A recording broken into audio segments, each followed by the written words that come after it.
اعوذ باللہ من الشیطان اللعین الرجیم بسم اللہ الرحمن الرحیم۔ میرے واجب الاحترام مومنین و مومنات، السلام علیکم ورحمۃ اللہ وبرکاتہ۔ مومنین کرام، بہت ہی مؤثر ترین قرآنی وظیفہ آپ تک پہنچانے کی سعادت حاصل کر رہے ہیں، جس کی برکت سے پروردگار عالم آپ کی حفاظت فرمائے گا۔ پروردگار عالم تمام دشمنوں پر آپ کو کامیابی عطا فرمائے گا، یہاں تک کہ پروردگار محشر کی مشکلات سے بھی آپ کو نجات عطا فرمائے گا۔ امام جعفر صادق علیہ السلام فرماتے ہیں کہ جو واجب یا مستحب نماز میں سورہ نصر پڑھے گا تو خدا اسے تمام دشمنوں پر کامیابی عطا کرے گا، اور جب قیامت والے دن آئے گا تو اس کے ساتھ بولنے والی کتاب ہوگی، اور جب اللہ اسے قبر سے نکالے گا تو اس میں جہنم کے پل، آگ اور جہنم کی خوفناک آوازوں کا امان نامہ موجود ہوگا۔ جس سے بھی اس کی ملاقات ہوگی وہ اسے خیر اور بھلائی کی بشارت اور خوشخبری دے گا۔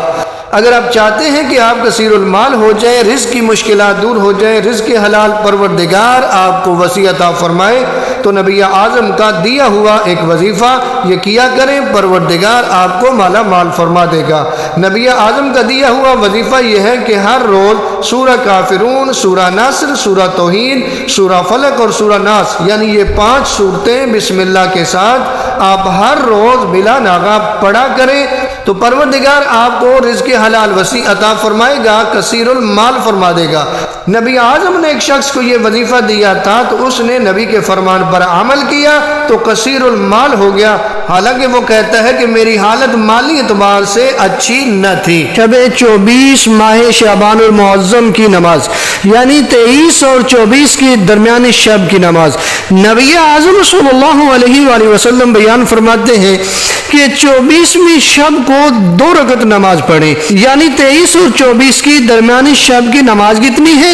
2 رکعت نماز ہے۔ اس نماز کا طریقہ یہ ہے کہ الحمد کے بعد ہر رکعت میں سورہ نصر کو 10 مرتبہ پڑھا جائے۔ ثواب کتنا ہے؟ نبی اعظم صلی اللہ علیہ وآلہ وسلم بیان فرماتے ہیں کہ خداوند عالم اس کے پڑھنے والے کو جہنم اور عذاب قبر سے آزادی عطا فرمائے گا، اور اس کے حساب کو مختصر فرما دے گا، اور اسے آدم اور نوح علیہ السلام اور تمام پیغمبران کا دیدار نصیب فرمائے گا، اور مقام شفاعت سے اسے مکرم فرمائے گا۔ سبحان اللہ۔ اب ماہ شعبان کے روزوں کا ثواب ذرا سنیے گا، کیونکہ ماہ شعبان میں روزے رکھنے کا بھی بہت بڑا اجر و ثواب ہے۔ نبی اعظم صلی اللہ علیہ وآلہ وسلم بیان فرماتے ہیں کہ اگر کوئی شخص ماہ شعبان کے 24 روزے رکھتا ہے تو نبی اعظم فرماتے ہیں کہ وہ 70,000 اہل